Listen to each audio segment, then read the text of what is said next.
Já está, doutora. Tá. Síndrome diarreico e desidratación son dos cosas extremadamente importantes en pediatría, tanto en el servicio de pronto socorro como en el servicio de ambulatorio, cuando você vai ficar en un consultorio. La primera cosa que tienen que siempre reconocer en el paciente, no importa patología, no importa que piensa tenga un cuadro respiratorio, un cuadro gastrointestinal, un cuadro infeccioso de causa ainda desconocida, siempre uno tiene que avaliar hidratación, estado de hidratación de la crianza. Entonces ahí vamos a dar una cosa súper importante. Síndromes diarreicos y cuadros de deshidratación y manejo de hidratación en pediatría. Vamos a empezar con síndromes diarreicos. Vamos a hablar el término, qué significa diarrea. Diarrea se define por una pérdida excesiva de agua e electrolitos a través de feces. Ela es resultado de un aumento del volumen y un aumento de la frecuencia de las evacuaciones e disminución na consistência das fezes. Siempre, cuando nos vamos a hablar de diarrea, nos tenemos que hacer una comparación con el padrón habitual de la criança, padrón fisiológico de la criança. Eu poderia falar de diarreia quando eu falo solamente de um aumento de frequência e um aumento de volumen.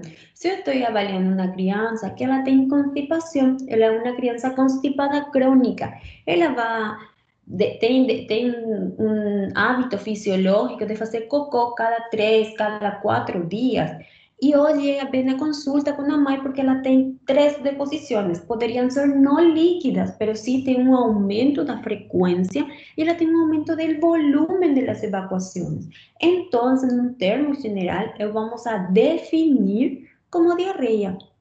Entonces, nos tenemos que comprender qué significa diarrea. Primera cosa, para poder diagnosticar, yo preciso comprender que no solamente voy a hablar de diarrea cuando yo tengo deposiciones líquidas. Yo siempre tengo que comparar el hábito fisiológico de esa crianza.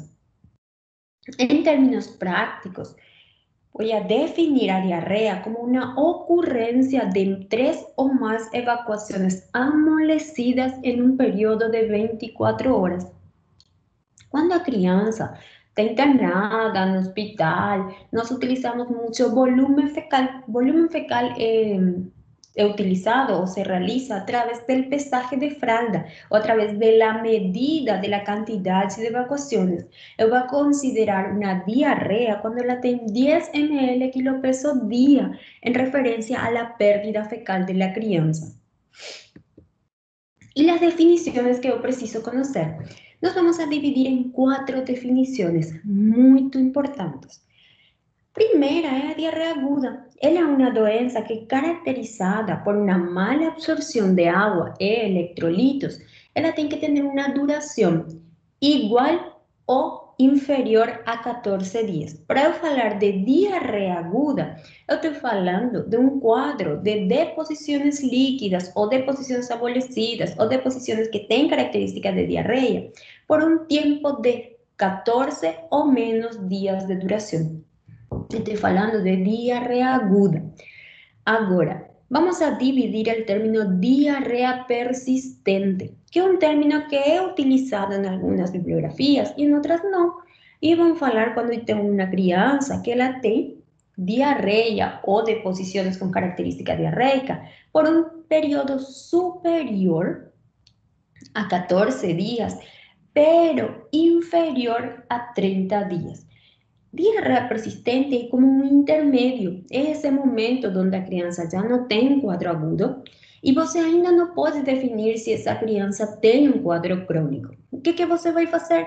E nessa etapa, você tem que avaliar a probabilidade que essa doença seja uma diarreia crônica ou que essa doença, esse quadro persistente de diarreia, seja sua consequência del efecto citopático, del efecto local que desencadenó diarrea aguda.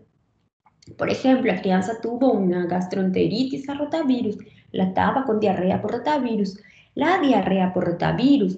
El rotavirus produce una lesión citopática a nivel del intestino y la reposición y la regeneración del intestino se produce en un promedio de 14 días a un mes. Entonces, hasta la regeneración completa de esa lesión a nivel intestinal, esa crianza puede persistir ainda con diarrea. Entonces, se va a catalogar a esta crianza como una diarrea persistente o la denominada enteritis postviral. Ela não tem uma característica para eu falar que ela vai ir para uma diarreia crônica. Agora, então, um paciente que ela tem diarreia agora 30 dias, eu tenho que classificar, eu preciso estudar ao paciente como uma diarreia crônica. Tem muitas bibliografias que já não têm esse conceito de diarreia persistente. Ela tem uma diarreia aguda, catalogada hasta 14 dias, superior a ela é considerada diarreia crônica. El término diarrea persistente como ese intermedio que nos vamos a encontrar para no fechar un diagnóstico incorrecto, porque ahora nos vamos a ver muchos cuadros de diarrea que la produce diarrea persistente o enteritis postviral, un cuadro de lesión intestinal que produce una prolongación del cuadro agudo. Entonces, es por eso que en algunos términos, en algunas bibliografías, van a encontrar el término de diarrea persistente. Y tem outras bibliografias que você só vai encontrar diarreia aguda ou diarreia crônica. Agora vamos a falar de disenteria. Disenteria é considerada a eliminação de fezes, que tem uma característica específica. Quando nós falamos de diarreia, nós estamos falando de fezes amolecidas, uma diminuição do volume, uma diminuição da consistência, um aumento do volume, um aumento da frequência. Cuando nos falamos de disentería, estamos hablando de feces sanguinolentas. Ela pode ou não presentar muco. Ela é generalmente de pequeno volume. Ela é associada a um tenesmo de urgência para defecar. Quando nós vemos uma disenteria, avaliamos fezes disentéricas propriamente, nós temos que lembrar uma coisa. Quando nós vemos pequena quantidade, estamos falando de uma doença, de algum processo inflamatório e infectológico no cólon. Então, vamos a ver um processo de fezes, pequena quantidade, ela pode apresentar mucos, e ela tem sangue nas fezes. Eu estou falando de disenteria, estou falando de quadros infecciosos disentéricos, que em geral ela tem afetação no intestino grosso, no cólon. Então, quando nós olhamos uma deposição líquida, quando nós olhamos uma diarreia na fralda da criança, por la característica, nós podemos direcionar el área del gastrointestinal afectado. Por eso es que es muy importante reconocer las características de las feces de la crianza. Va a ocurrir diarrea siempre que tenga una quiebra del equilibrio entre la absorción y la secreción de soluto a nivel del tracto gastrointestinal. Dependiendo da afectação de mais marcada na absorção ou mais marcada na secreção, você vai ter vários tipos de diarreia. E vamos a classificar como a primeira a diarreia osmótica. Lembrem que a diarreia osmótica, em geral, é produzida por vírus. Poderia ser uma diarreia por rotavírus. Também podemos encontrar diarreia osmótica quando uma criança, e em especial de etapa pré-escolar, está consumindo muita quantidade de carboidrato, muito açúcar. Ela vai induzir a uma produção de diarreia osmótica.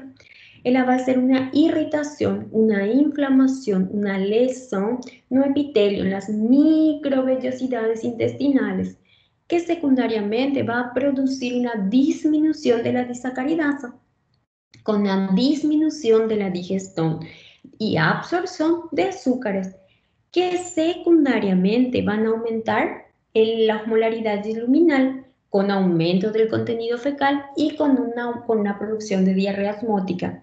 ¿Qué acontece? Los azúcares, los carbohidratos, ellos tienen que ser absorbidos o tienen que tener un proceso de digestión a nivel intestino delgado. Ahí es donde, por ejemplo, lactosa ingresa en el intestino delgado, entonces va a tener una enzima que a lactasa, y a lactasa va a quebrar la lactosa en galactosa y en glucosa, que va a poder entrar al sistema, al cuerpo, y ella va a actuar vai passar parte para o intestino grosso e parte para o sistema do corpo. Agora, se você não tem essa lactasa, você tem uma alteração na microvelocisidade, você tem uma diminuição da lactasa, você tem uma diminuição de qualquer enzima para carboidratos, o carboidrato vai ir de enterito, vai ir assim de grande, vai ir para o intestino grosso. Lembra que no intestino grosso nós não temos enzimas que produzem degradação de carboidratos. O que nós temos no intestino grosso? Na realidade, no intestino grosso não temos uma flora intestinal, temos a microbiota, temos bactérias. E quando a bactéria consome açúcar, ela vai produzir hidrogênio, ela vai produzir um ácido a nível gastrointestinal, a nível do intestino, e ela vai aumentar a osmolaridade. E essa osmolaridade vai aumentar o contenido fecal. Y al final vamos a tener una diarrea acuosa. Entonces, esa es la característica de la diarrea osmótica. Você tiene una diarrea con distensión abdominal, mucho meteorismo, que es producida por las bacterias en el intestino grosso que producen fermentación. Nos vamos a tener una diarrea que la tiene distensión, dor abdominal acuosa y ela é muito ácida. Essa diarreia queima a bunda da criança. Você tira a fralda da criança e você vê que tem toda paspada a bunda da criança. Por quê? Porque o cocô é muito ácido. Lembrem que a bactéria que tem no intestino grosso, a flora intestinal, ela não tem a capacidade de degradar açúcar. Ela fermenta e é isso que elimina por las fezes. É denominado diarreia osmótica. Agora, que forma nós podemos avaliar a diarreia osmótica? Fazer um jejum. Quando nós fazemos um jejum na criança e ela tem diarreia osmótica, a diarreia melhora, ela para. Você deixa em repouso gástrico umas horas na criança e ela melhora, para de fazer cocô. Outros tipos de diarreia não tem nenhuma interferência, não tem nenhuma coisa com jejum. Você numa diarreia secretória, uma diarreia inflamatória, você deixa em jejum na criança, igual a criança continua com deposições líquidas. Agora, com diarreia osmótica, não. Você vai ter diarreia só quando a criança come ou consome alguma coisa. Ela não come nada, ela não vai ter diarreia. Então, é uma diarreia que se produz posterior à ingestão de alimentos. Logo está a diarreia secretora.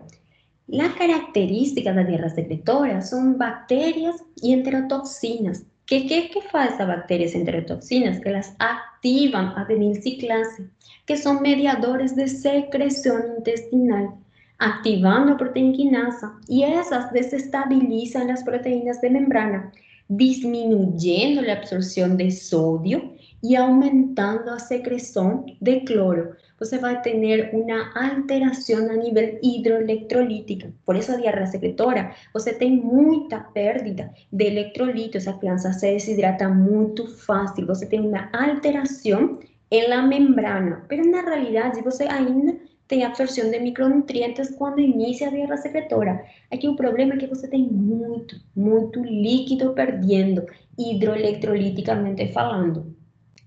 E a diarreia inflamatória, ela é um processo inflamatório. Em geral é produzido, e um exemplo é a Shigella, ela produz uma invasão, ela produz uma lesão a nível das microvellosidades, produzindo exudação, mocos, proteínas, sangue, ela depapila, ela tira tudo que acontece no intestino. Por isso que nós, quando avaliamos uma diarreia inflamatória, nós vamos saber como que a criança é mais... Nossa, doutora, parece que tem catarro o cocô da criança. Porque você está olhando como a infecção de papila, ela tira tudo que tem no intestino. Então, você vai ter diarreia com mucos, sangue, perda de eletrolitos. Você tem um processo inflamatório a nível local.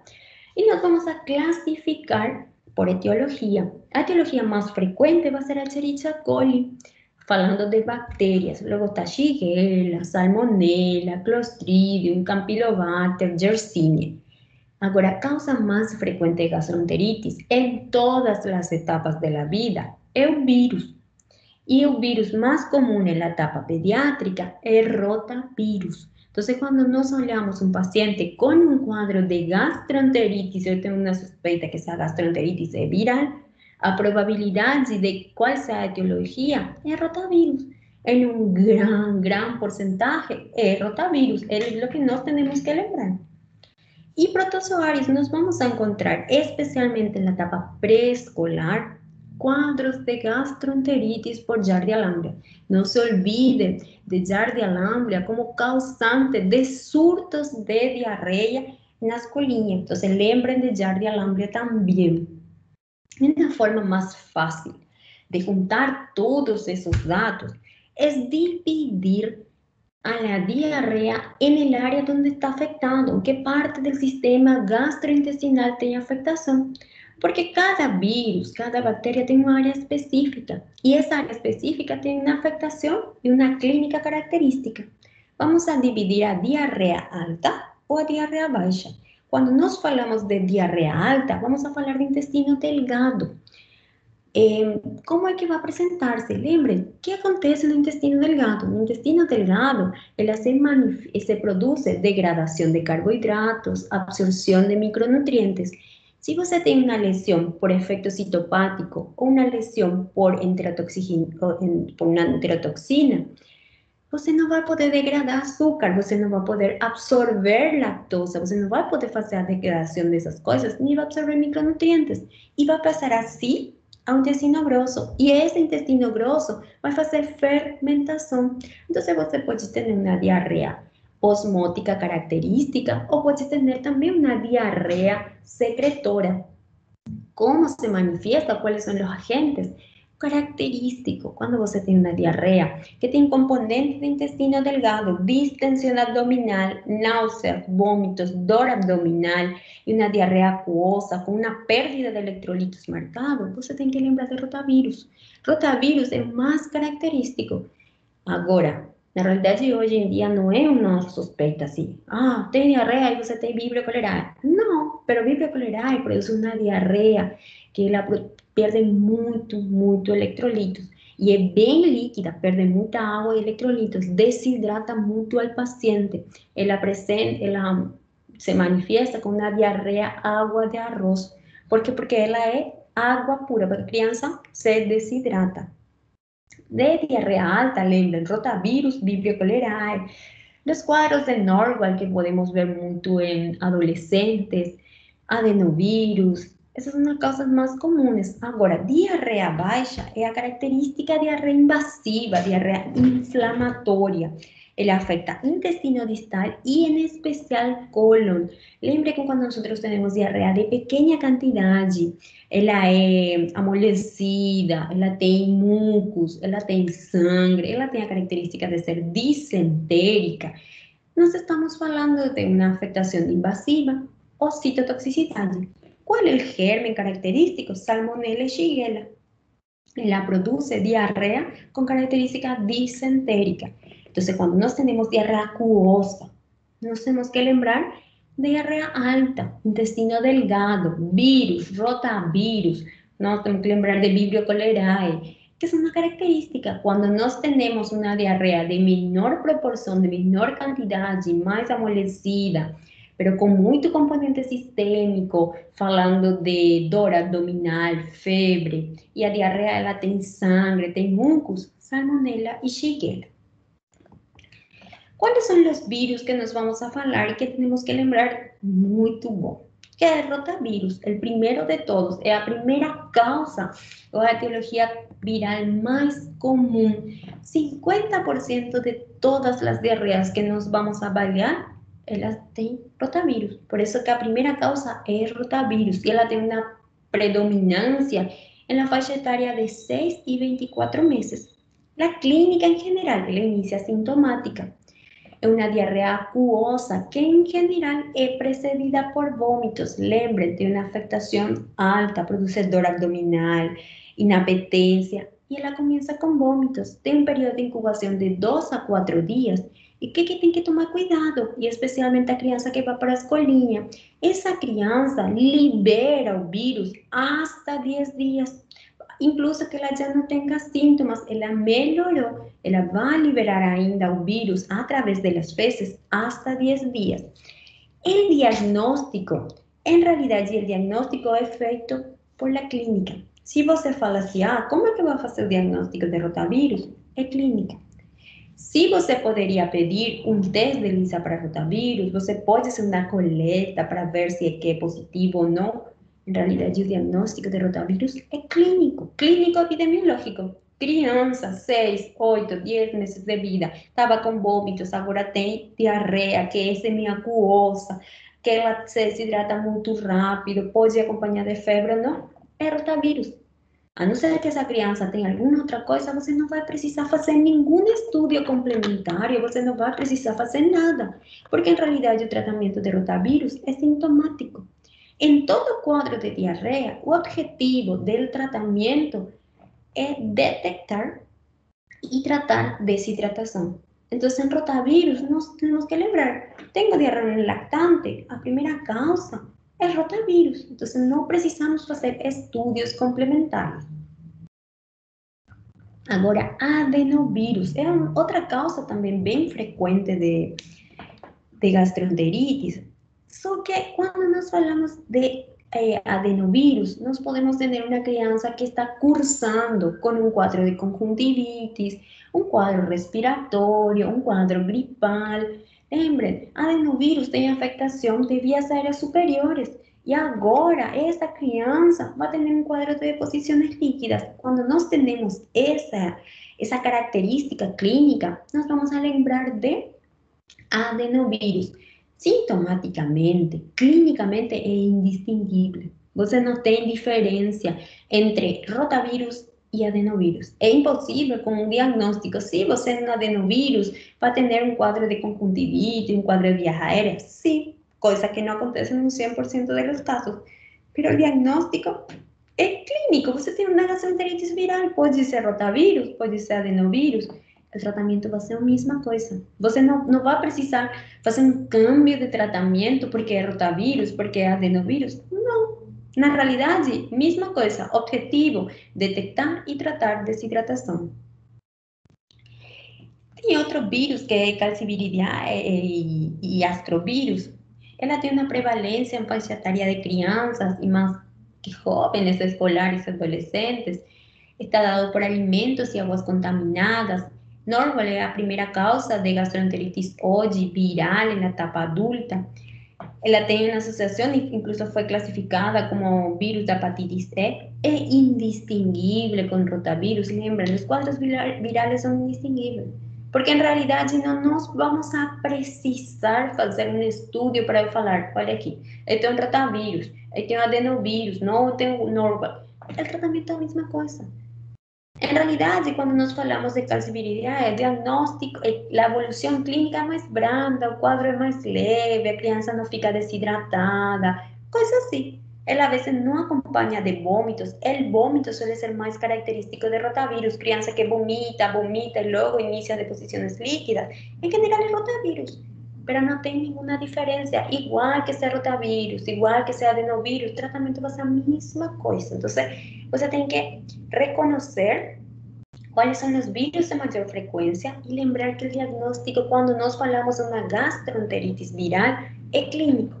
E sempre ante uma suspeita epidemiológica, dependendo também muito da idade da criança. Se eu tenho um lactante, a maior probabilidade de uma gastroenteritis viral é rotavírus. Se eu tenho um pré-escolar, um escolar, é onde eu poderia encontrar mais um norval ou um astrovírus, alguma coisa assim. Pero el rotavirus siempre va a ser la primera sospecha diagnóstica. Esos son cuadros virales. Ahora vamos a ir a los cuadros bacterianos. ¿Cuáles son los cuadros bacterianos que tenemos que lembrar? A la bem amada, queridísima Escherichia coli. Só que a Escherichia coli ela tem variantes que van a presentarse, van a tener manifestaciones clínicas diferentes. Hoy pode encontrar una Escherichia coli enterohemorrágica, pode ter uma gastroenteritis, uma diarreia por Escherichia coli enterotoxigênica, enteroinvasiva, enteropatogénica y enteroagregativa. Estos son los cuadros de la etiología de Escherichia coli. Cada uno va a tener una característica. Cuando nos falamos de Escherichia coli enterohemorrágica, no me falo. Síndrome de colitis hemorrágica, eso que presenta el paciente, la presenta una diarrea sanguinolenta. En general, ela no está acompañada de fiebre, produce dor abdominal, Tem uma diarreia que inicia sendo acuosa e logo se volta sanguinolenta, gran volumen de sangre. Ela tem produção de citotoxinas y es el causante y produce, puede evoluir a un síndrome hemolítico urémico. Entonces, cuando nos hablamos de E. coli enterohemorrágica, tenemos que lembrar del síndrome hemolítico urémico. E. coli enterotoxigénica, ella produce diarrea explosiva. A enterohemorrágica, lembra que el paciente tenía una diarrea acuosa, de inicio, dolor abdominal, no suele tener fiebre, no suele tener vómitos y luego se vuelve una diarrea hemorrágica, una diarrea con sangre en gran cantidad. Cuando no tenemos una infección por enterotoxigénica, tenemos diarrea explosiva, náuseas, vómitos, dolor abdominal, ela tem muita desidratação e ela é responsável del síndrome da diarrea do viajante. La E. coli enteroinvasiva es la causante característica de disentería. Puede también presentarse con diarrea acuosa. Ela es indistinguible cuando nos hablamos de una infección por Shigella. Cuando no tenemos infecciones bacterianas es donde nos utilizamos a coprocultura para el diagnóstico. Aquí nos vamos a tener esa diarrea acuosa o sanguinolenta y tenesmo. Lembren, la E. coli enteroinvasiva, tanto como a Shigella, ela afecta o intestino grosso, produce un proceso inflamatorio, produce dolor al defecar. Entonces, a criança vai falar que quando ela faz cocô, ela melhora o dor. A diferença é quando a criança tem rotavírus, que a criança não melhora com cada deposição. E. coli enteropatogênica não é frequente em criança, de etiología esporádica, puede presentar alguna que otra epidemia en crianças menores de 2 años. Es conocida como diarrea de pediatría, no es frecuente en un adulto propiamente. Diarrea no sanguinolenta, pero tiene muco. Y puede asociarse frecuentemente a una diarrea persistente. Es la única de las E. coli que se relaciona a una diarrea persistente. Rotavirus y E. coli enteropatogénica son causantes de diarrea persistente. La E. coli enteroadherente está asociada a diarrea aguda o crónica que causan significativamente pérdida de líquidos, entonces produce deshidratación. Puede causar diarrea prolongada, dolor abdominal marcado y tiene una evolución un poco más prolongada, 2 a 4 semanas. Tratamiento. Cuando nos hablamos de tratamiento para todas estas infecciones, E. coli en general, sea que sea siempre objetivo es identificar y tratar deshidratación. Você precisa alimentar a la criança de forma mais cedo possível. Você tem que alimentar, você não tem que deixar de jejum na criança, você não tem que afastar alimentos específicos em la criança, você precisa alimentar, porque você precisa dar estímulo a seu enterocito para que ela funcione, porque se você deixar de jejum, os enterocitos também vão a disminuir a função, mas que estão lesionados por o quadro viral, o quadro bacteriano. Tem que tomar muito em conta. Agora, a utilização de antibióticos é uma decisão bem difícil em pediatria falar de antibioticoterapia em diarreia, porque tem indicações bem precisas. Falamos de criança menor de 3 meses com diarreia igual a antibiótico-terapia, e tem opções quando a criança fica ruim, quando a criança tem um componente sistêmico, sempre e quando esse componente sistêmico eu não associe no asocia a la deshidratación. Entonces yo tengo que tomar en cuenta que a antibiótico-terapia tiene que ser una decisión no para hablar, ¿por qué que voy a colocar antibiótico en esa crianza? Vamos a tener tratamientos muy específicos, indicaciones muy específicas para la utilización de antibiótico-terapia en pediatría. Tem otra etiología que es Staphylococcus aureus. En general está asociada mucho a alimento contaminado. Una característica es que una diarrea que inicia horas, 1 a 6 horas após ingesta, y ela cede espontáneamente, ela tem uma duração muito corta. O paciente tem muita diarreia, sem febre, dor abdominal, ela produz náuseas, vômitos. 8, 10, 12 horas, acabou. o quadro melhorou. Você tem que tomar muito em conta que quando a criança tem um quadro de diarreia, em um cumpleañito, alguma coisa assim, está associada à alimentação, ela cede espontaneamente. Muitas vezes ela não precisa tratamento antibiótico, coisa assim, mas sim necessita ter muito cuidado com a desidratação. Salmonella es una de las principales causas de contaminación alimentar.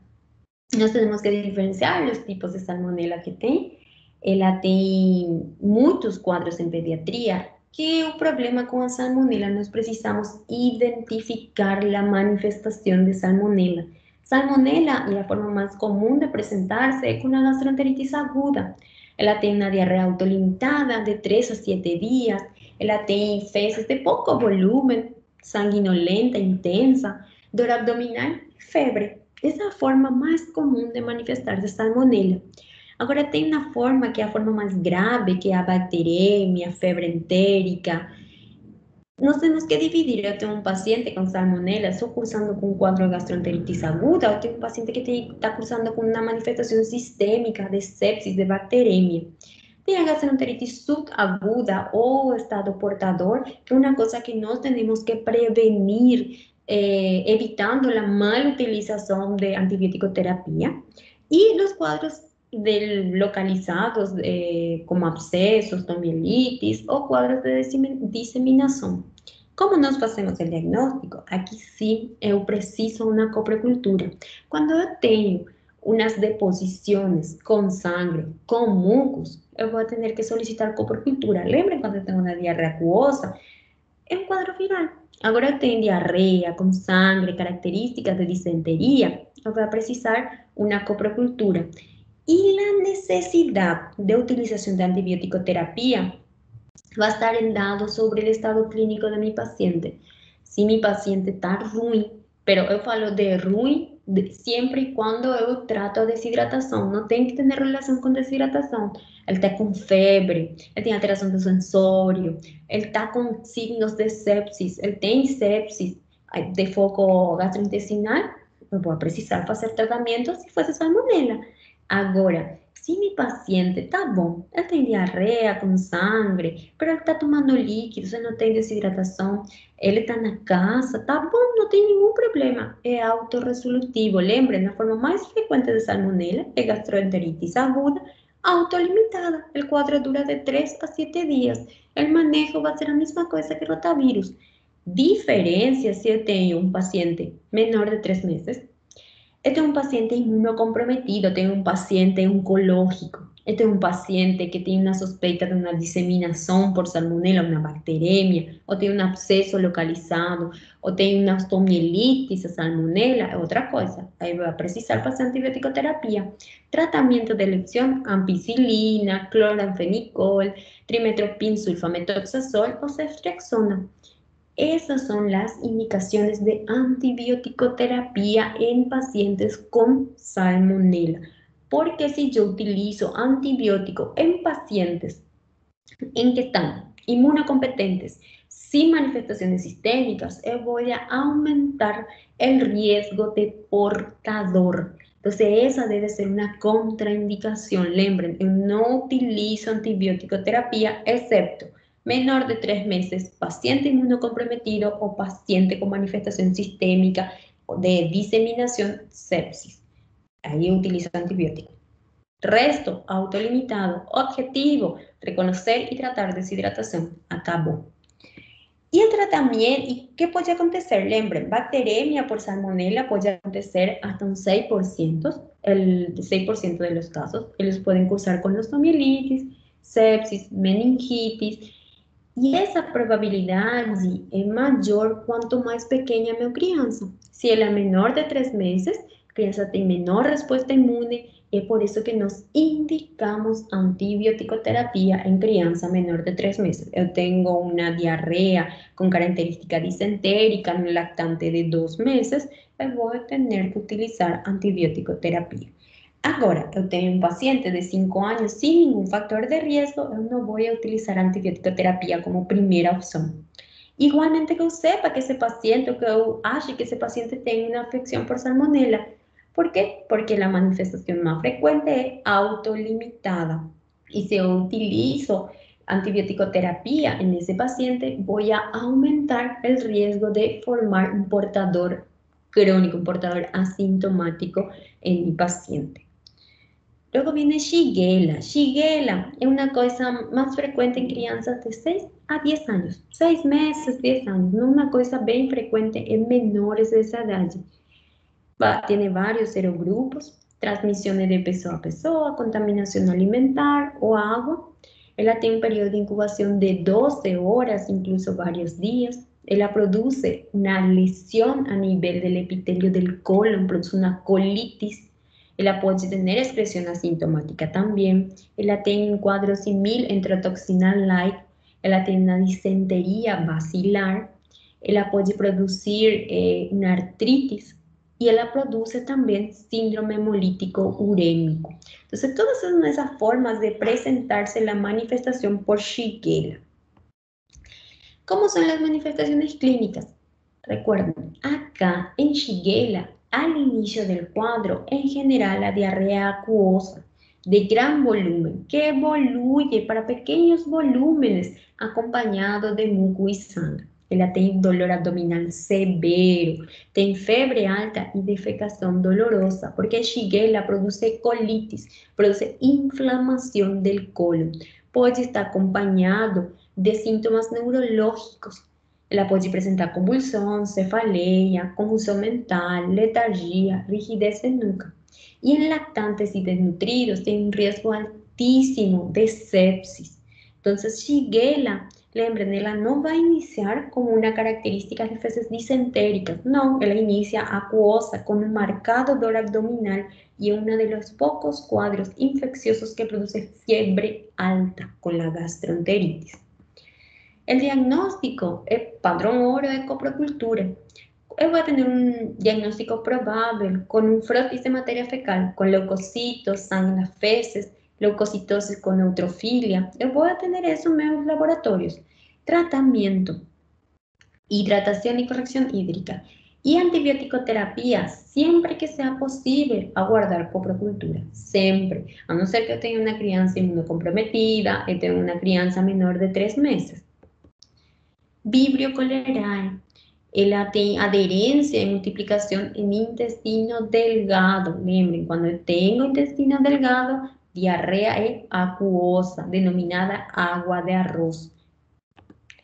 Yersinia enterocolítica. Ela está associada à ingesta de leite ou alimento contaminado, produz uma gastroenteritis aguda, pode apresentar adenitis mesentérica. Não se olvidem, essa criança com dor abdominal, um diagnóstico diferencial de apendicitis, adenite mesentérica. Muitas vezes criança ingressa a centro cirúrgico com uma suspeita de apendicitis e temos o diagnóstico de adenitis mesentérica, Yersinia enterocolítica.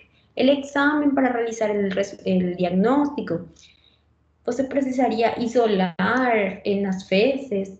É muito mais fácil fazer um isolamento em sangue. Você pode utilizar um estudio de ELISA. O tratamento, em algumas formas, nas complicadas, você precisaria antibiótico-terapia. Campylobacter é considerada a primeira causa mundial de diarrea. Ela es una causa prevalente de transmisión oral fecal. Ella tiene un periodo de incubación de 1 a 7 días con manifestaciones sistémicas, fiebre, cefalea, mialgia. Luego aparece dor abdominal, que tiene mimetismo con apendicitis también. Ella tiene una duración de diarrea hasta 2 semanas. Y el tratamiento es dieta e hidratação e o antibiótico é bem controversial novamente, porque lembre-se, eu não tenho um paciente menor de 3 meses, eu não tenho um paciente imunocomprometido, idealmente suelen ser autorresolutivos. E tem uma associação marcada com síndrome de Guillain-Barré, Campylobacter com síndrome de Guillain-Barré. Então, sempre tenho que perguntar, ante todo paciente com signos clínicos de Guillain-Barré, se esse paciente não estuvo com um quadro de diarreia. De protozoário e parasitas Yardia lambda e tamoeba histolítica é que nós precisamos lembrar. Entamoeba tiene una transmisión fecal-oral, periodo de incubación bien prolongado. Ela puede presentarse como una amebiasis intestinal, una disentería amebiana, una amebiasis hepática y una infección asintomática. Você vai ter resultados em amostras de fezes. Você vai fazer uma amostra de fezes e você pode encontrar entamoeba histolítica. O tratamento é metronidazol. Giardia-Lamblia. Tiene una predisposición en un grupo de pacientes, especialmente pacientes con deficiencias de IgA. Tiene una característica de tener un cuadro de mala absorción de feces fétidas, acompañada de náusea, anorexia, dor abdominal, flatulencia. General es autolimitada. Y el diagnóstico es feito a través del examen de feces. Tratamiento en metronidazol. Criptoporídeo es una forma infectante de la forma oocito, predispone en pacientes inmunocomprometidos, tiene transmisión fecal-oral. El cuadro es una diarrea acuosa no sanguinolenta, asociada a flatulencia, dor abdominal, mialgia, pérdida de peso, febre baja, tratamiento, reidratación y soporte. En todas las patologías, a única coisa que ninguém se vai equivocar é que o tratamento é reconocer e tratar a desidratação. Agora, a antibiótico-terapia vai depender do paciente que eu tenho, das manifestações sistêmicas que tem presente mi paciente a la evaluación. Entonces, esas son las etiologías, más o menos para que ustedes tengan idea. Si tiene una disentería, cuál puede ser la etiología. Si tiene una diarrea acuosa, cuál puede ser la etiología. Ahora nós temos que avaliar, fazer a evaluação de nosso paciente. Uma criança com diarreia, o que nos perguntamos? Quanto tempo que a criança tem tido diarreia? Primeira coisa, tempo.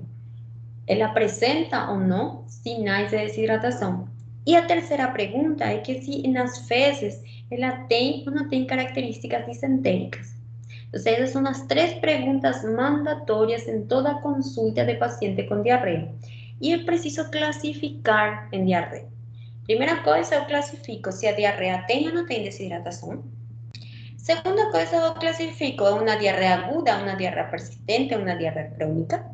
E a outra coisa que eu diagnostico ou afasto é que se ela tem ou não tem disenteria, ou ela tem características disentéricas. Então, eu tenho que fazer 3 perguntas: duração, sinais de desidratação y características de disentería. Y con esas respuestas yo clasifico el paciente. Deshidratación, con deshidratación, sin deshidratación, aguda, persistente o crónica, ¿ten o no ten disentería? Ese es el inicio de la consulta. Nuestro objetivo es hacer hidratación, mantener o reeducar al paciente en alimentación y valorar la necesidad de medicamentos. Por eso que cuando nos falamos de diarrea, que es mandatorio, hidratación y alimentación, medicamentos, yo voy a avaliar la necesidad de medicación. Primera cosa, lembre, yo preciso identificar la deshidratación. Nos podemos usar varias tabelas. ¿Por qué? Porque eu preciso, según el grado de deshidratación, catalogar, clasificar a mi paciente para realizar el tratamiento correcto. Una escala muy utilizada es la escala clínica de Gorelick. La escala clínica de Gorelick la avalia elasticidad cutánea, tiempo de recapilarización, tiempo de llenado capilar, deterioro del estado general, ausencia de lágrimas, respiración anormal, mucosas secas, ojos hundidos, pulso radial anormal, taquicardia o diuresis disminuida. Cada una de estos ítems vale 1 punto. Ahora, si yo tengo de 7 a 10 puntos, considero una deshidratación grave. De 3 a 6 puntos, considero una deshidratación moderada. De 1 a 2 puntos, yo considero una deshidratación leve. Hay otras tabelas, como por ejemplo la del Ministerio de Salud, donde yo voy a hacer 3 cosas. Voy a observar a mi paciente, voy a explorar signos de deshidratación y voy a decidir o clasificar a mi paciente para poder tratar. ¿Qué voy a observar? El estado general de mi paciente. óleos de mi paciente, la presencia o ausencia de lágrimas, boca y lengua, y la necesidad la sed de mi paciente. Si esa crianza precisa líquido, si esa crianza quiere tomar líquido, él bebe ávidamente, él tiene ganas de tomar líquido. Eu preciso avaliar se ele toma normalmente o líquido que eu administro, se ele está muito sedento, nossa, essa criança pide líquido. Ou se essa criança não tem capacidade, ele está inconsciente, ele está somnoliento, então não tem a capacidade de tomar líquido. O que eu vou explorar? Vou explorar o sinal da prega, vou avaliar o pulso de meu paciente, vou fazer enchimento capilar.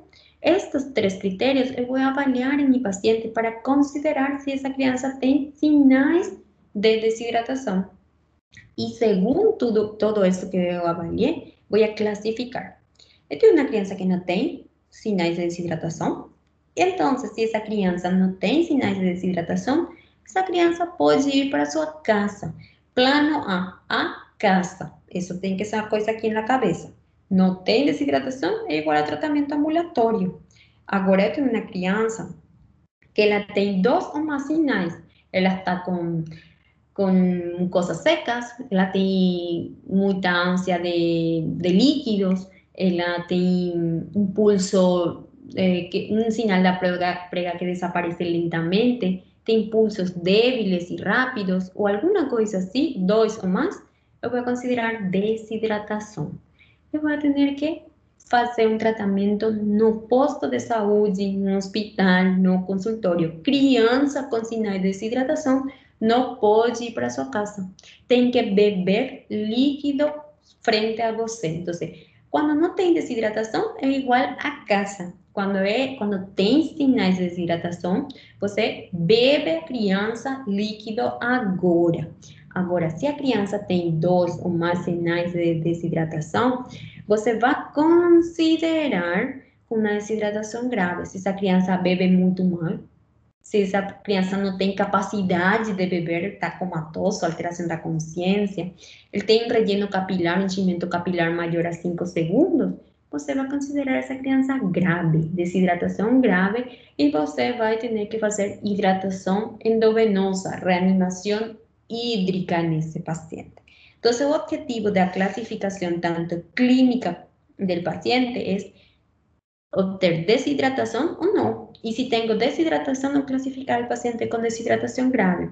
E aí aparece o plano terapêutico. Plano terapêutico é plano A, ambulatório. Plano B, bebe aqui agora líquido. E plano C, de choque. Paciente em choque. Paciente precisa reanimação hídrica. Podemos utilizar otras tablas para clasificación, como por ejemplo la de CDC, donde usted va a avaliar déficit de peso, va a avaliar sed, frecuencia cardíaca, amplitud de pulso, respiración, óleos, lágrimas, boca y lengua, sinal da prega, enchimento capilar, extremidades cianóticas, temperatura de las extremidades y débito urinario. Voy a poner aquí un vídeo de qué nos avaliamos en un paciente con deshidratación. Y comprobar si está deshidratado. Fíjese en la condición general del niño y decida, ¿está letárgico o inconsciente? ¿Está inquieto e irritable? Ahora verá ejemplos de estos síntomas.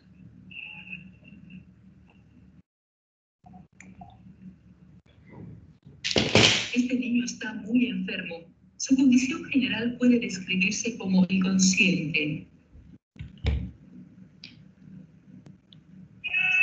La condición de este niño puede describirse como inquieto o irritable.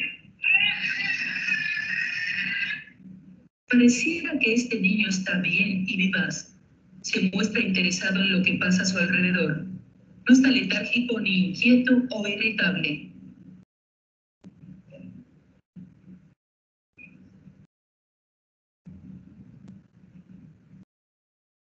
Determine si tiene los ojos hundidos. Los ojos del niño están muy hundidos. No tiene ojos hundidos. Si no está seguro de que los ojos estén hundidos o no, Pregunta a la madre si nota algo raro en los ojos del niño.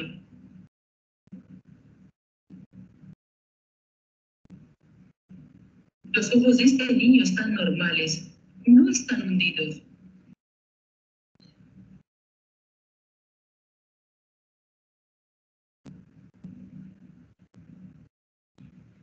Ofrezca líquido al lactante. ¿Puede beber el niño o apenas puede hacerlo? ¿Bebe ávidamente, con sed, o bebe normalmente?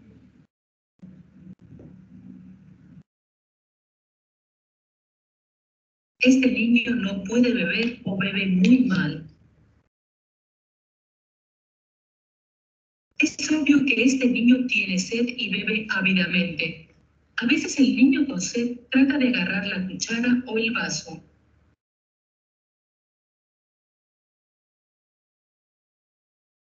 Este niño bebe normalmente, no tiene sed.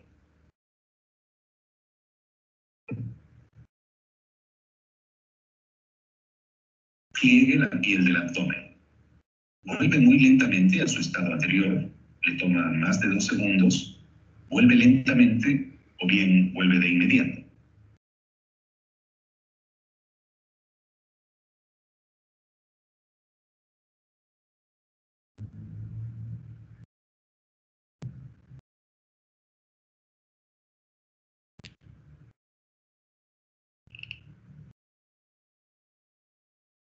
Ubique la parte del abdomen del niño que está entre el ombligo y el costado del abdomen.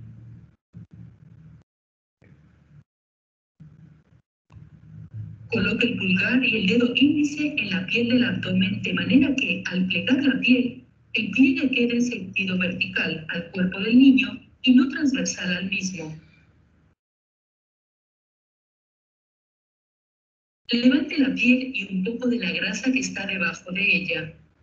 Pliegue la piel por un segundo y suéltela separando los dedos. Al soltarla, fíjese si el pliegue vuelve a su estado anterior. Muy lentamente, toma más de 2 segundos.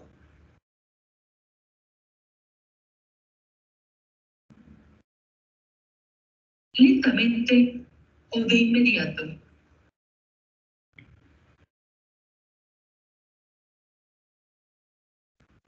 La piel de este niño vuelve muy lentamente a su estado anterior. Toma más de 2 segundos. En el caso de este niño, la piel vuelve lentamente a su estado anterior, en menos de 2 segundos. En el caso de este niño, la piel vuelve enseguida a su estado anterior.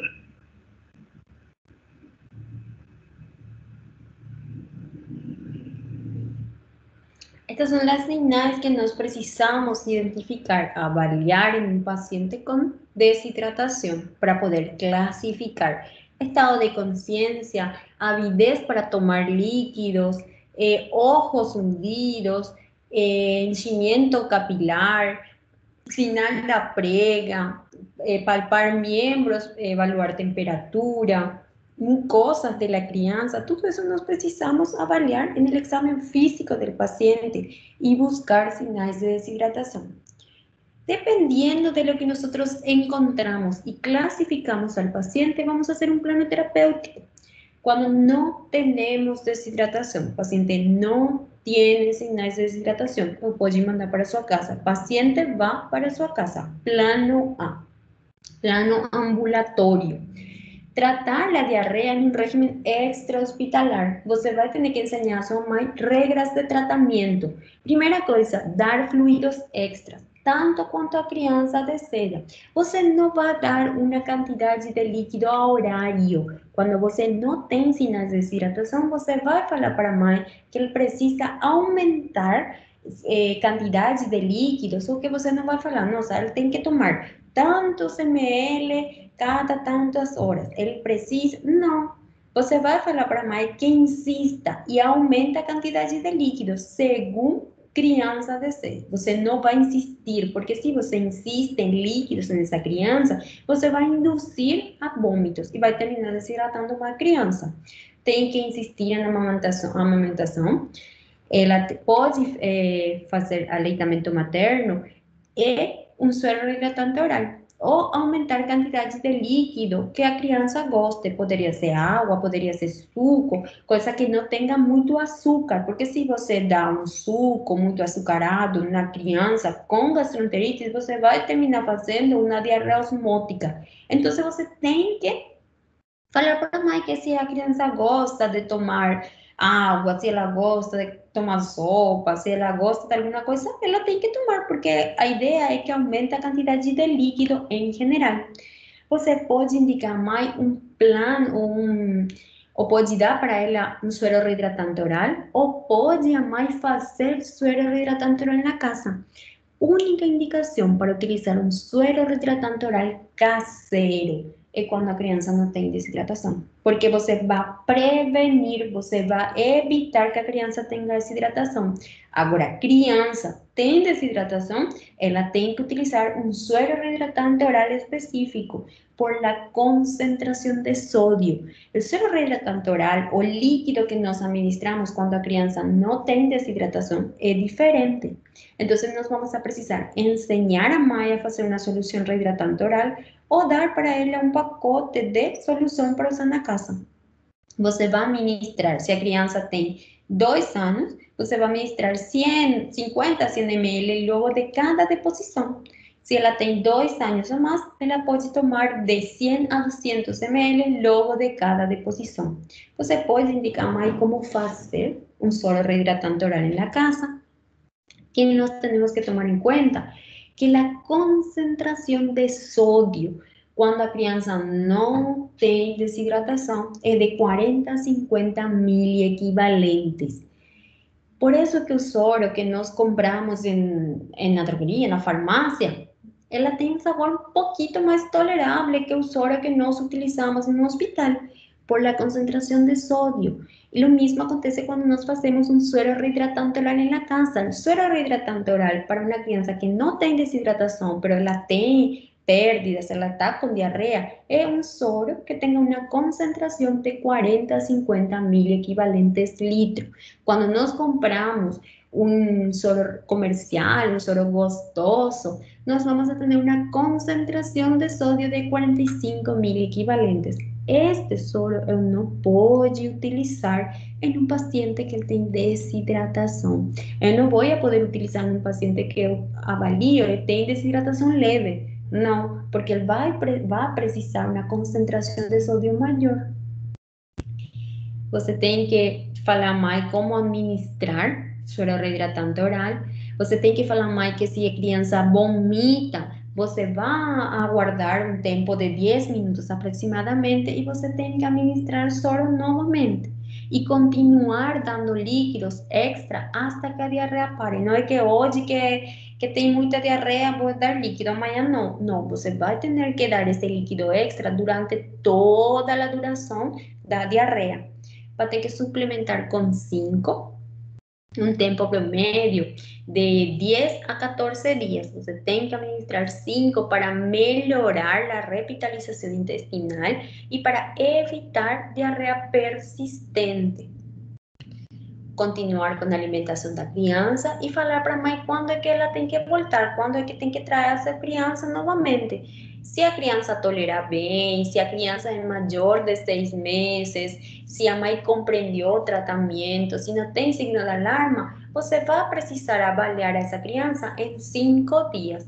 Se essa criança é um lactante menor de 6 meses, que essa criança não está tomando bem o líquido, tem algum signo de alarma, ela tem que voltar imediatamente.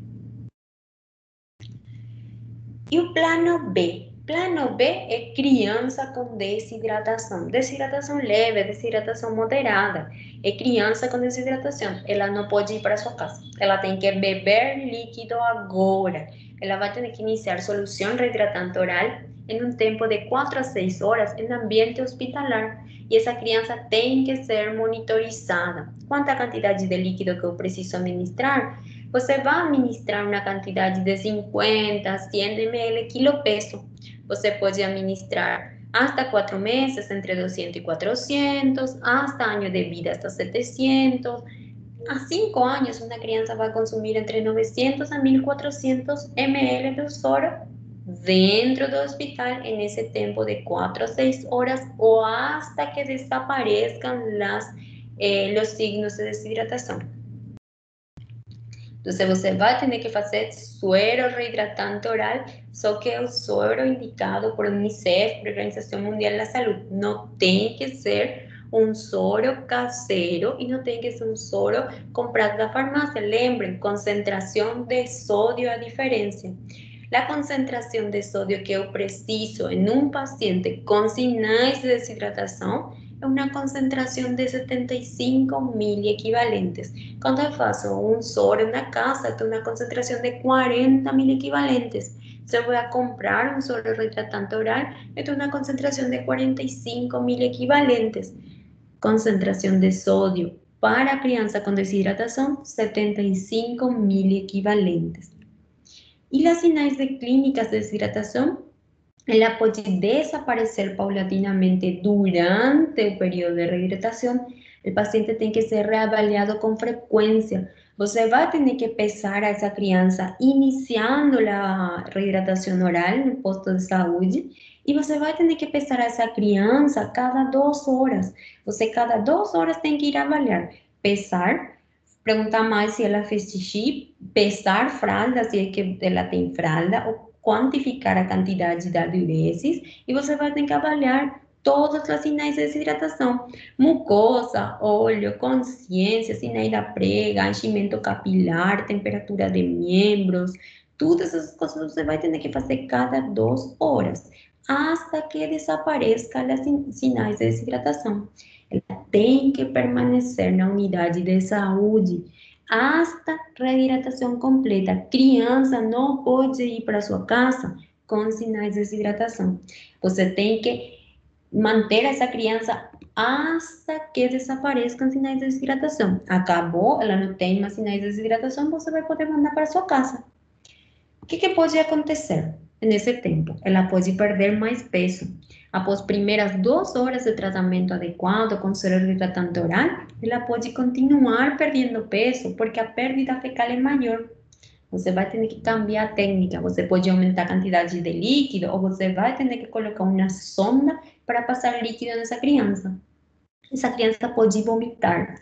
Nós vamos a falar de vômitos persistentes, quando ela tem 3 ou mais episódios de vômitos. Agora, quando ela tem 4 ou mais vezes em um período de 1 hora, é o início soro reidratante oral, ela vomita 3 vezes contínuo. Nossa, em 5 minutos ela vomitou 3 vezes. Eu considero vômito persistente.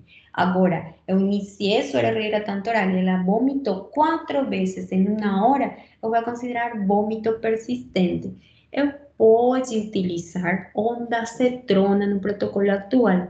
Eu vou administrar ondansetrona neste paciente e vou avaliar novamente a tolerância. Eu não vou suspender suero reidratante oral. Tenho que avaliar distensão abdominal e sempre é muito, muito importante avaliar ruídos hidroaéreos. Porque se essa criança não tem ruídos hidroaéreos ou tem uma suspeita de um abdômen agudo cirúrgico, esse paciente não pode fazer reidratação oral. Se eu tenho muitas dificuldades na questão do soro reidratante oral, uma coisa que acontece muito em lactantes, você vai ter que fazer gastroclise, que é a administração do soro reidratante oral através de uma sonda nasogástrica. Ela tem que ser administrada de modo gradual e contínuo. Da mesma forma, você vai calcular a quantidade de líquido a passar e você vai administrar líquido por sonda na criança. Você vai administrar a uma velocidade inicial de 20 a 30 ml kg hora, hasta que acabem os sinais de reidratação. Pode vomitar com a gastroclise? Pode. Se a criança vomita, você vai diminuir a velocidade de administração. Quando ela melhora, empieza a tolerar, você vai aumentar de novo a velocidade de administração do soro reidratante oral. Então, quando não temos tolerância ao soro reidratante oral, ela não gosta e ela ainda persiste com sinais de desidratação, eu não vou passar de maneira direitinha para uma via e administrar suero endovenoso. Não.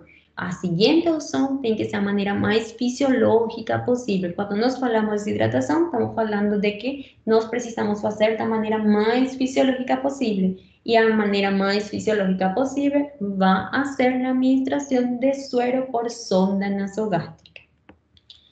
O que eu vou fazer então? Sempre avaliar a criança. Não tem sinais de desidratação? Plano A, ambulatório.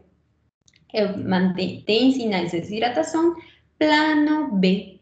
Vai beber agora. Eu vou avaliar essa criança até voltar para plano A e pode ir para sua casa. Agora eu avalio a criança e tem sinais de desidratação grave, alteração da consciência, ela tem relleno capilar maior a 2 segundos, signo da prega maior a 2 segundos, relleno capilar maior a 5 segundos, eu vou considerar esse paciente com desidratação grave. Eu vou ter que fazer um plano C, o plano de choque. Vou ter que ensinar mais sobre reidratação oral sempre. Eu vou ter que passar a minha criança de plano B, que eu estava fazendo, para plano A. Quando a criança melhore, ela não tem mais sinais de desidratação, eu vou ter que fazer 4 regras para ir à sua casa. Dar fluido extra. Eu vou ter que suplementar essa criança com 5. A mãe tem que continuar alimentando essa criança. E tenho que falar quando ela tem que voltar. Então, eu vou ter que suplementar com 5 a 12 de 5 e criança menor de 6 meses, 10 miligramas, e criança maior de 6 meses, 20 miligramas, por um tempo de 10 a 14 dias. Essa criança vai ter que ir para casa. Qual a diferença quando mando a casa um plano A e um plano B? Que o plano B vai ter que ir a casa com um suero reidratante oral com uma concentração de sódio de 70 miliequivalentes. Ele não vai poder ir a casa tomar suero reidratante oral caseiro. Ele não vai poder ir a casa tomar um suero reidratante oral que comprou da farmácia, onde ele tem uma concentração de sódio de 45 miliequivalentes. Essa é uma diferença que tem que lembrar. Plano C. Plano C, plano de choque. Paciente grave. Indicando quando o paciente apresenta sinais de desidratação grave, hiperemesis, sinais de choque. Ambiente hospitalar, representado fundamentalmente por letargia e incapacidade de coordinar ingesta de soro reidratante oral. Você precisa de um acesso venoso com bom fluxo. Reavaliar o paciente se persistem sinais de choque, repetir a prescrição, caso contrário, iniciar balance hídrico com as mesmas soluções, administrar a solução reidratante oral em doses pequenas e frequentes, uma vez que o paciente empieza a aceptar, porque isso vai acelerar a recuperação e o risco de complicações, vai diminuir o risco de complicações. Então, você tem um paciente em choque, você vai fazer uma reanimação hídrica e quando o paciente está melhorando, você já vai iniciar uma reidratação oral. Sempre deve ser da maneira mais fisiológica possível. E você vai suspender a hidratação venosa quando o paciente estiver hidratado, com boa tolerância oral, a suero reidratante oral e sem vômitos. Quando eu vou considerar a utilização de uma via para hidratação, uma via venosa para hidratação, eu vou considerar quando tenho uma pérdida ou um ganho insuficiente de peso após as primeiras horas de terapia reidratante oral. Tenho vômitos persistentes, tenho recusa persistente da solução, tenho distensão abdominal grave, tenho hílio paralítico, tenho alteração da consciência, ou tenho uma evolução para um choque hipovolêmico. Eu vou ter que colocar uma via na criança e vou ter que fazer hidratação endovenosa. E a forma de fazer hidratação endovenosa se divide em 3. Soro de expansão, soro de manutenção e soro de reposição. Soro de expansão, o objetivo é tirar a criança do estado de desidratação, do estado de choque. E soro de manutenção e reposição é garantir nessa criança líquidos base, líquido que ela precisa no dia a dia, mas quantidade de líquido que ela já perdeu ou que está perdendo por diarreia ou por vômito para evitar que essa criança volte a apresentar uma desidratação. E nós vamos a dividir La fase rápida, que é a fase de expansão, vou dividir em idade da criança. Se essa criança é menor de 5 anos, minha fase de expansão vai ser feita por suero fisiológico 0,9% a 20 ml quilo peso, com um tempo de administração de 30 minutos. Se minha criança tem mais de 5 anos, eu vou administrar suero fisiológico 30 ml quilo peso em 30 minutos ou Ringer lactato 70 ml quilo peso en 2 horas y media, 2 horas 30 minutos. Entonces esta es la forma en que nosotros vamos a hacer la expansión. Menor de 5 años, 20 ml kilo peso. Mayor de 5 años, 30 ml kilo peso. Si voy a hacer con Ringer lactato, que es la mejor opción actualmente, va a ser 70 ml kilo peso, pero en un tiempo de 2 horas 30 minutos. ¿Cuándo va a parar mi reposición rápida? Cuando desaparecen o mejoran las señales de deshidratación, cuando presenta dos micciones claras o abundantes, si tiene una osmolaridad menor a 300, si sinais desaparecem na vejiga, se a criança não está fazendo xixi, você tem que estar avaliando também se a criança não tem um globo vesical. Você tem que palpar a vejiga da criança para estimular micção. Siempre tem que avaliar isso. E se não está apresentando diuresis, tem que investigar uma insuficiência renal. E logo nós vamos a passar à fase de manutenção. Na fase de manutenção, vamos a dividir en el volumen de líquido de manutención. Lembre que manutención es la necesidad de volumen de líquido que precisa una crianza en 24 horas sin ninguna intercurrencia. Você não tem febre, você não tem diarreia, você não tem nada. Você, com seu peso da criança, você vai calcular a quantidade de líquido através da fórmula de Holiday. E na fórmula de manutenção, você vai utilizar uma combinação denominada dextrofisiológico. Você vai colocar uma proporção de 4 de suero glucosado e 1 de suero fisiológico. E você vai fazer a fórmula de Holiday. Por cada 10 quilos do paciente, você vai fazer vezes 100 ml quilo peso. Quanto mais quilo tem de 10 essa criança, hasta 20, você vai fazer 1000 mais 50 ml quilo peso que exceda 10 quilos. E agora, se a criança tem mais de 20 quilos hasta 30 quilos, você vai fazer 1500 mais 20 ml quilo peso de lo que excede de 20 quilos en la criança. Isso é para manutenção. Agora, para reposição, você tem que reponer líquido perdido da criança. Reposição, você vai fazer uma mescla 1-1. Você vai colocar metade de suero fisiológico, metade de suero glucosado. E você vai administrar 50 ml quilo peso. Tudo isso é para 24 horas. E o cloruro de potássio, você vai administrar 2 ml por cada 100 ml de solução da fase de manutenção. Assim como nós fazemos hidratação em pediatria. ¿Cómo calculamos las necesidades basales? La fórmula es Holiday. Entonces nos vamos a calcular 100 ml kilo peso día, los primeros 10 kilos, de 10 a 20, 1000 ml más 50 ml kilo peso día, y encima de 20, 1500 más 20 ml kilo peso día. Cuando nos hablamos de manutención, hablamos de una composición suero fisiológico con dextrosa, un 4. Y cuando hablamos de reposición, hablamos de un 1. Ese es un ejemplo, más o menos para que tengan en cuenta cómo calcular la manutención y reposición del líquido de la crianza. Primero nos precisamos calcular el volumen de manutención y luego el volumen de reposición. Y luego hacer la formulación de la manutención, la formulación de la reposición y luego colocar potasio. Esa forma que nos hacemos hidratación en la crianza y eso se divide en ml hora, calculando para 24 horas. Todo eso de hidratación. Agora vamos a ir a laboratorios. ¿Qué voy a solicitar a un paciente? No caso totalidade de los casos de diarrea, não tem necessidade de você fazer um exame complementar. porque en realidad el tratamiento va a ser determinado por la clínica de su paciente.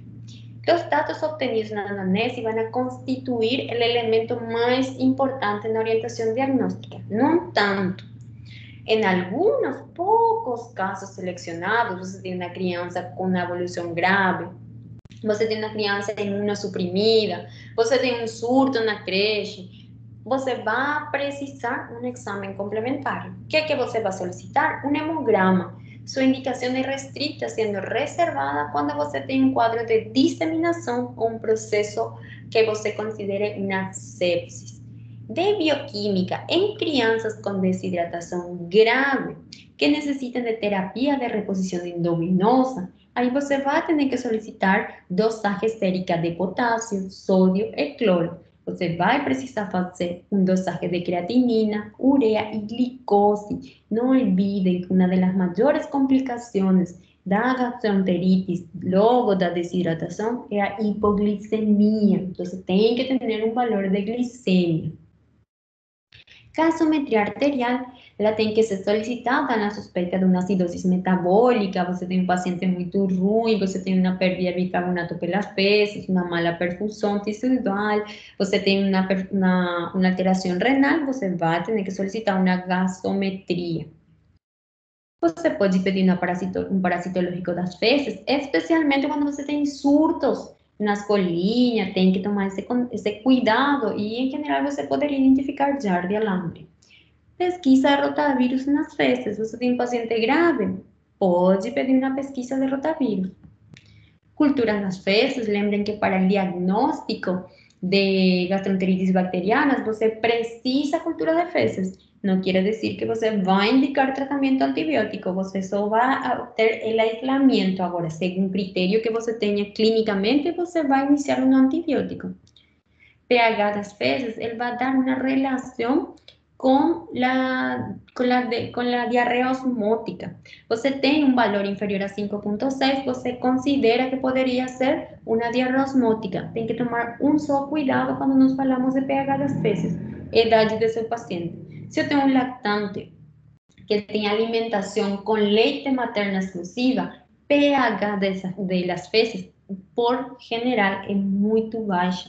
Você vai ter um pH de 5 e é normal, não tem uma diarreia osmótica. Por isso você tem que avaliar se a criança é um lactante, se ele tem ou não tem uma alimentação a leite materno exclusiva. A presença de substâncias reductoras, elas também são encontradas na diarreia osmótica. O tratamento dietético. Em regra geral, você tem que manter a dieta habitual, você tem que obedecer ao apetite da criança, você não tem que exigir a criança a comer, você tem que ficar tranquilo. O problema da gastroenteritis é a desidratação, o problema não é a comida. E você tem que corrigir todos esses erros alimentares grosseiros. Não, a mãe fala assim, hoje ele tomou na mamadeira, café da manhã, chocolate e Coca-Cola, coisas assim. Nossa, aí você vai ter que corrigir essas coisas, mas você não vai trocar a alimentação da criança. Você vai ter que corrigir. Mãe fala assim, nossa, ele comeu hoje de manhã 2 pastéis. Você vai falar, nossa, mãe, ele não tem que comer pastel. Coisa assim, corrigir. Você não vai trocar a alimentação da criança. O tratamento medicamentoso. Primeira coisa, você tem que reconhecer medicamentos contraindicados. Antieméticos, você pode utilizar ondansetron na fase de hidratação. Logo, para sua casa não tem nenhuma indicação. Antiespasmódico em pediatria tem contraindicado. Não tem que tomar, não tem que consumir, porque elas inibem o peristaltismo intestinal e ela facilita a proliferação de gérmenes, sobrecrescimento bacteriano ileoparalítico. Então, não utilizamos antiespasmódico. E astringente não se utiliza, não tem nenhuma ação. Lembrem que na diarreia em criança não queremos parar a diarreia, nós precisamos reponer a pérdida. Então, não utilizamos nenhuma destas medicações. A diarreia em geral é autolimitada, nenhuma medicação é necessária. O uso de antibiótico é absolutamente restrito a casos de septicemia, diarreia invasiva, com febre alta, mal estado general, paciente que tem cólera, desenteria por ameba, giardiase, Clostridium difficile, ou quando você tem uma criança menor de 3 e 6 meses, paciente com um imunocompromisso.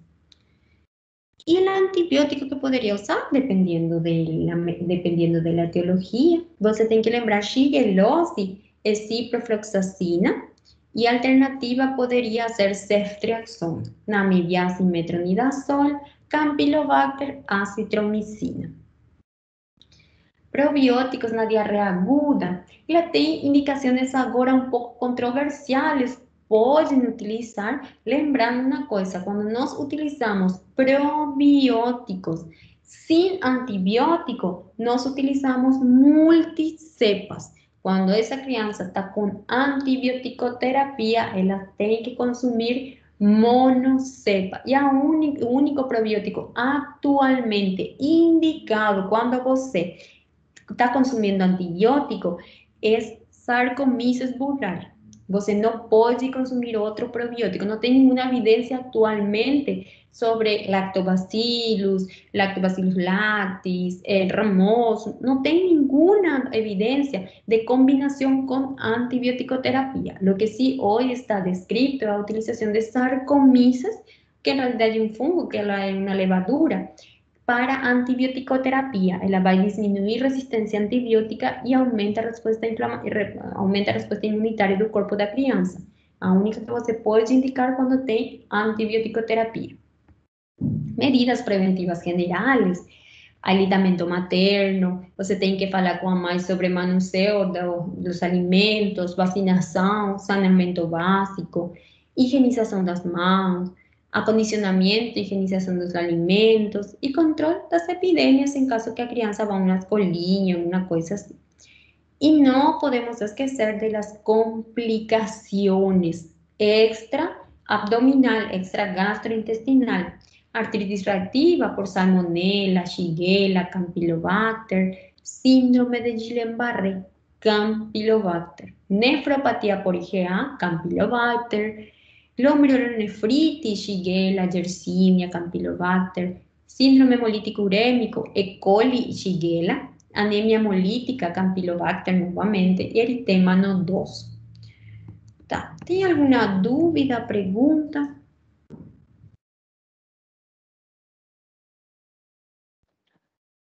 Acho que não, doutora. Sobre o conteúdo tá tranquilo. Ô, doutora, eu queria tirar uma dúvida contigo sobre os conteúdos da prova, se a doutora já sabe o que a gente vai ter. Conteúdo da prova vai começar febre. Ainda nos faltam dois conteúdos agora para a prova que vamos a dar sexta, porque semana que vem eu não vou a dar aula, então vamos a reponer essa aula sexta. Então, quais são os conteúdos para a prova? Febre na etapa pediátrica, sepsis, enfermidade exantemática, Kawasaki, acho que vimos também infecção de pele, Infecção do sistema nervoso, nós vimos. Sim, infecção do sistema nervioso, agora diarreia, e vamos a dar cetoacidosis diabética a aula que viene, e eso es los temas para la prova. Ok, a de hoje então, que tá faltando, que foi diarreia, e a de sexta então, essas duas que faltam. De cetoacidosis diabética. Ok. Depois a doutora, até sexta eu converso com a doutora de novo para pegar a aula de hoje e a de sexta, então. Tá bom, não tem problema. Nos vemos, chicos. Tchau, tchau. Obrigado, doutora. Tchau, tchau. Gracias, doutora. Tchau, tchau. Tchau, tchau.